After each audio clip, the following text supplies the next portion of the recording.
మన దేశంలో అనేక సామెతలు కుల వృత్తులతో ముడిపడి ఉంటూ ఉంటాయి.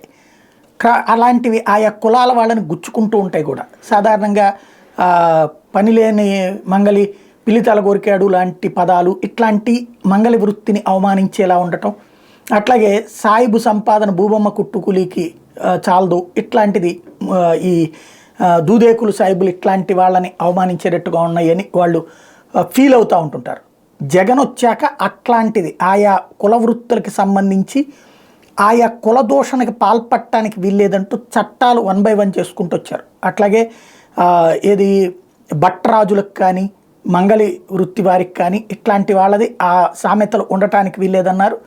ఇప్పుడు అట్లాగే నూర్ భాష ఏదైతే ముస్లింలు వాస్తవంగా ముస్లింల్లో కులాలు ఉండవంటారు, తెగలుగా ఉంటుంది కానీ కులాలు, కానీ హిందువుల నుంచి కన్వర్ట్ అయినటువంటి వాళ్ళు అయినటువంటి ఈ నూర్ భాషకి సంబంధించినటువంటి కులస్తులకి, దూదేకుల నూర్ భాష కులస్తులకు సంబంధించి ఇకపైన కుల దూషణకి పాల్పడితే వాళ్ళని అసభ్య పదజాలంతో విమర్శలు చేస్తే ఇండియన్ పీనల్ కోడ్ 1860 కింద చర్యలు తీసుకుంటానికి కొత్తగా ఒక జీవో ఇచ్చింది జగన్ సర్కార్.